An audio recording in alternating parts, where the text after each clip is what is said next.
ኦሪት ዘፍጥረት ምዕራፍ 10 ቁጥር 1 የኖህ ልጆች የሴም የካም የያፌት ትውልድ ይህ ነው። ከጥፋት ውሃም በኋላም ልጆች ተወለዱላቸው። የያፌት ልጆች ጋሜር፣ ማጎግ፣ ማዴ፣ ያዋን፣ ይልሳ፣ ቶቤል፣ ሞሳ፣ ቴራስ ናቸው።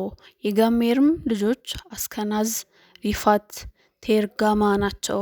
የያዋን ልጆች ኢልሳ፣ ተርሴስ፣ ኪቲም፣ ሮዲ ናቸው። ከነዚህም የአሕዛብ ደሴቶች ሁሉ በየምድራቸው በየቋንቋቸው በየነገዳቸው በየሕዝባቸው ተከፋፈሉ። የካምም ልጆች ኩሽ፣ ምጽራይም፣ ፋጥ፣ ከነዓን ናቸው። የኩሽም ልጆች ሳባ፣ ኤውላጥ፣ ስብታ፣ ራዕማ፣ ሰበቃታ ናቸው። የራዕማ ልጆች ሳባ፣ ድዳን ናቸው።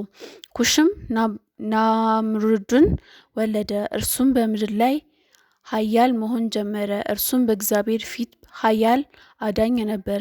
ስለዚህም በእግዚአብሔር ፊት ኃያል አዳኝ እንደ ናምሩድ ተባለ። የግዛቱም መጀመሪያ በስና አገር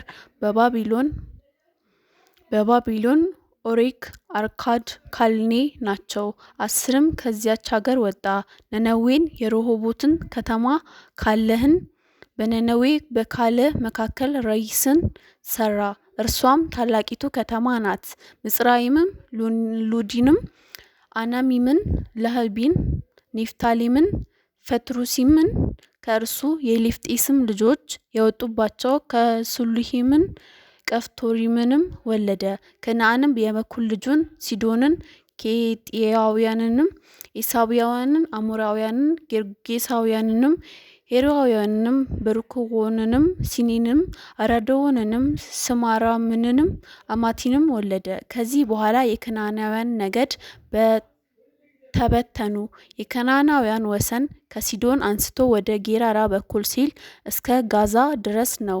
ወደ ሰዶምና ወደ ገሞራ ወደ አዳማና ወደ ሰቦይ በኩል ሲል እስከ ላሳ ድረስ ነው። የካም ልጆች በየነገዳቸው በየቋንቋቸው በየምድራቸው በሕዝባቸው እነዚህ ናቸው። ለሴምም ደግሞ ልጆች ተወለዱለት። እርሱም የያፌት ታላቅ ወንድም የዔቦር ልጆች ሁሉ አባት የሆነው ነው።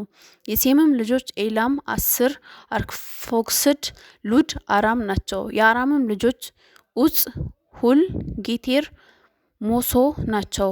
አርፋክስድም ቃይንምን ወለደ። ቃይንም ሳላን፣ ሳላም ዔቦርን ወለደ።